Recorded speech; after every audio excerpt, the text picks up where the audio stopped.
C'est l'heure de lire les journaux, la revue de presse internationale avec Baptiste Falvoz. Bonjour Baptiste. Bonjour Antoine. Ça va bien? Ça va bien. Je vous demande ça d'ailleurs parce que vous allez nous dire comment on dit aïe en anglais. Oui, comme on dit aïe, c'est ouch. J'ai pas vraiment l'accent. Ouch. Si, vous le faites bien. Merci beaucoup. Pourquoi ouch? Bien parce que c'est le titre du quotidien britannique The Independent ce matin. Le journal publie les résultats d'un sondage selon lequel les frais dentaires britanniques sont les plus chers d'Europe. Les factures sont énormes, 156 € en moyenne pour une simple consultation. Une somme astronomique quand on compare aux 8 € payés en Hongrie. Alors le journal en profite pour revenir sur les défaillances du système de santé britannique en général, le fameux NHS, on va dire en français, ça sera mieux.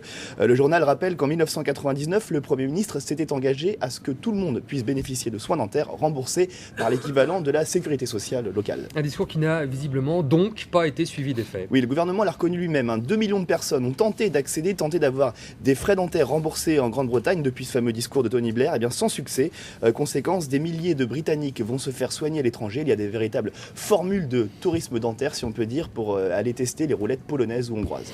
Et c'est pas au casino qu'on les teste.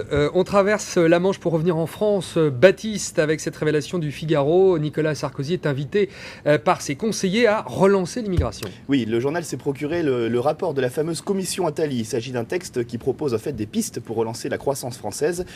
Texte qui sera remis à Nicolas Sarkozy le 23 janvier.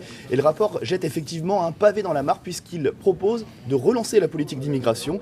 Selon le journal, le texte suggère de délivrer plus facilement des visas aux étrangers, une mesure qui aiderait à relancer donc la croissance. Je vous laisse lire les détails plus dans la précision dans le Figaro. En tout cas, cela va à contre-courant de la ligne politique de Nicolas Sarkozy qui jusqu'ici plaidait plutôt pour des mesures assez restrictives en termes d'immigration. En tout cas, immigration choisie, c'est vrai que c'était l'un de ses thèmes de campagne. Alors il y a une autre proposition assez révolutionnaire là aussi. Oui, c'est la suppression progressive des départements. Donc je rappelle pour les téléspectateurs qui ne sont pas français que les départements, ce sont ces découpages administratifs qui datent de 1790 quand même. Il y en a 100 en France.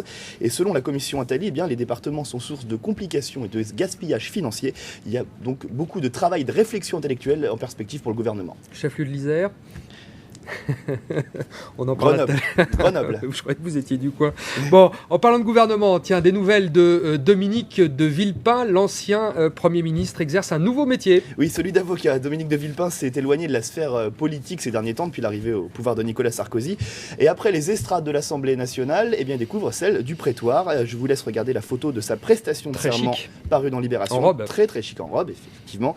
Et la reconversion professionnelle, c'est tendance chez les anciens premiers ministres. On en parlait tout à l'heure. Tony Blair, lui, va donc être conseiller de la banque, de la société financière, exactement, JP Morgan.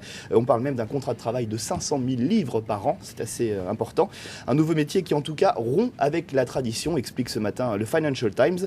Le quotidien économique revient donc justement sur cette nomination. Il explique que les anciens premiers ministres travaillistes, généralement, s'éloignent de ces postes, on va dire, à haut revenu. Le journal évoque notamment les reconversions des prédécesseurs travaillistes de Tony Blair. Il s'agit de Jim Callaghan et Harold Wilson, qui sont respectivement fermiers et animateurs télé.